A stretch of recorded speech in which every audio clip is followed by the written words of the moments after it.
കേരള രാഷ്ട്രീയത്തിൽ വീണ്ടും ദൂരങ്ങൾ ചർച്ചയാവുകയാണ്. വെറും ദൂരമല്ല, സമദൂരത്തിൽ നിന്ന് ശരിദൂരത്തിലേക്കും അവിടെ നിന്ന് ചിലപ്പോൾ സങ്കുചിതമായ വർഗീയ ചേരിതിരിവിലേക്കും പെരുവന്നൂരിലെ നായർ സാർ ദൂരം അളന്നു തുടങ്ങിയിരിക്കുന്നു.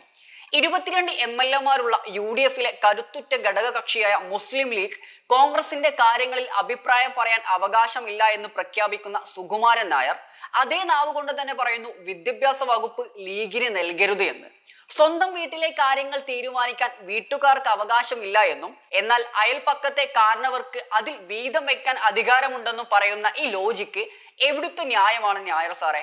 ഇതിനാണോ നിങ്ങൾ ശരിദൂരം എന്ന് വിളിക്കുന്നത്? അതോ ഇത് വെറും രാഷ്ട്രീയ അവസരവാദമാണോ?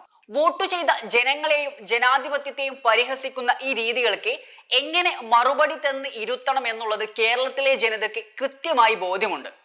10 വർഷക്കാലം ഈ മുന്നണി പ്രതിപക്ഷത്തിരുന്നു. അന്നും പല കേസുകളും അറസ്റ്റുകളും വേട്ടയാടലുകളും കൊണ്ട് UDF പ്രവർത്തകർ പൊരുതിമുട്ടിയപ്പോൾ, ശബരിമല കേസ് അടക്കമുള്ള വൈകാരികമായ വിഷയങ്ങൾ തെരുവിൽ ആളിക്കത്തിയപ്പോൾ നിങ്ങളെ ഇവിടെയൊന്നും കണ്ടില്ലല്ലോ.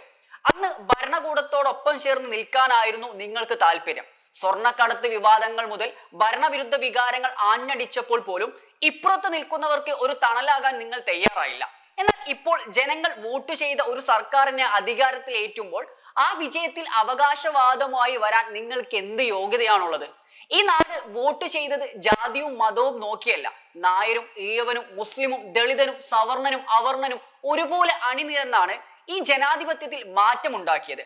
ആ ജനവിധിയിൽ വിള്ളൽ ഉണ്ടാക്കാൻ സമുദായ സംഘടനകൾ ഇറങ്ങിത്തിരിക്കുന്നത് അങ്ങേയറ്റം പ്രതിഷേധാർഹമാണ്. UDF-ലെ കരുത്തുറ്റ രണ്ടാമത്തെ കക്ഷിയാണ് മുസ്ലിം ലീഗ്. മുന്നണിയിലെ കാര്യങ്ങൾ തീരുമാനിക്കാനും വകുപ്പുകൾ പങ്കുവെക്കുവാനും അവർക്ക് ജനാധിപത്യപരമായ എല്ലാ അധികാരവുമുണ്ട്. 22 MLA-മാരുടെ പിന്തുണയുള്ള ഒരു പ്രസ്ഥാനത്തിന് ഇല്ലാത്ത എന്ത് അവകാശമാണ് ഭരണത്തിൽ ഒരു പങ്കുമില്ലാത്ത, വോട്ട് പോലും ഉറപ്പിച്ചു നൽകാൻ സാധിക്കാത്ത ഒരു സാമുദായിക നേതൃത്വത്തിനുള്ളത്? വിദ്യാഭ്യാസ വകുപ്പ് ആർക്ക് നൽകണം എന്നത് മാൻഡേറ്റ് ലഭിച്ച ഒരു രാഷ്ട്രീയ പാർട്ടി തീരുമാനിക്കേണ്ട കാര്യമാണ്.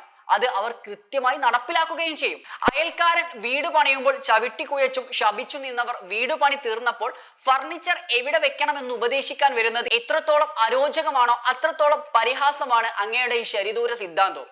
വിഷയം അവിടെയും തീർന്നില്ല. ഇന്ന് VD സതീശനെ മുഖ്യമന്ത്രിയായി പ്രഖ്യാപിച്ചതിന് പിന്നാലെ സോഷ്യൽ മീഡിയയിൽ അരങ്ങേറുന്ന നാടക കാര്യങ്ങളും ലജ്ജാകരമാണ്. BJP കേരളം എന്ന ഒഫീഷ്യൽ പേജിലൂടെ പാണക്കാട് സാദിഖ് അലി ശിഹാബ് തങ്ങളെ അങ്ങേയറ്റം മോശമായ രീതിയിൽ ചിത്രീകരിക്കുന്ന പല പോസ്റ്റുകളും വന്നിരുന്നു. രാഷ്ട്രീയ വിയോജിപ്പുകളെ വ്യക്തിപരമായ അധിക്ഷേപങ്ങളിലേക്കും വർഗീയ വിദ്വേഷത്തിലേക്കും മാറ്റുന്ന ഈ രീതി ആർക്ക് വേണ്ടിയാണ്? മുസ്ലിം ലീഗും കോൺഗ്രസും തമ്മിലുള്ള ബന്ധത്തിന് പതിറ്റാണ്ടുകളുടെ പഴക്കമുണ്ട്. അധികാരം ഉള്ളപ്പോഴും ഇല്ലാത്ത സമയം ആ ബന്ധം സുതാര്യമായിരുന്നു. കേരളത്തിലെ മതസൗഹാർദ്ദത്തെ തകർക്കാൻ ഇത്തരം സൈബർ ആക്രമണങ്ങൾക്കോ വർഗീയ പരാമർശങ്ങൾക്കോ സാധിക്കില്ല. കേരളത്തിലെ വോട്ടർമാർ പ്രബുദ്ധരാണ്. അവർക്ക് ആരെ ഭരണം ഏൽപ്പിക്കണമെന്നും ആരൊക്കെ വകുപ്പുകൾ ഭരിക്കണമെന്നും കൃത്യമായ ബോധ്യമുണ്ട്. സാധാരണ പൗരൻ എന്ന നിലയിൽ അഭിപ്രായം പറയാൻ ഈ ലോകത്തെ എല്ലാ മനുഷ്യർക്കും അവകാശമുണ്ട്. എന്നാൽ ഒരു സാമുദായിക സംഘടനയുടെ അധ്യക്ഷ പദവിയിൽ ഇരുന്നു കൊണ്ട് ഒരു രാഷ്ട്രീയ മുന്നണിയുടെ ആഭ്യന്തര കാര്യങ്ങളിൽ ഇത്രയേറെ നഗ്നമായ ഇടപെടലുകൾ നടത്തുന്നത് ഒരിക്കലും അംഗീകരിക്കാനാവില്ല. അവസരവാദത്തിന്റെ ഈ ശരിദൂര നിലപാടുകൾ ജനങ്ങൾക്കിടയിൽ വില പോകില്ല എന്ന് മനസ്സിലായില്ലേ? ഭരണാനുമതി ലഭിച്ച രാഷ്ട്രീയ പാർട്ടികൾ അവരുടെ നയങ്ങളും നേതാക്കളും അനുസരിച്ച് ഭരണം മുന്നോട്ട് കൊണ്ടുപോകുക തന്നെ ചെയ്യും. അതിൽ ആക്ഷേപമുണ്ടെങ്കിൽ ഒരു സാധാരണ പൗരന്റെ ശബ്ദത്തിൽ പറയുക, അല്ലാതെ വർഗീയ ചേരിതിരിവുണ്ടാക്കുന്ന രീതിയിൽ രാഷ്ട്രീയത്തിൽ ഒരിക്കലും വിഷം കലർത്തരുത്. Waytonikah.com, the exclusive Muslim matrimonial site.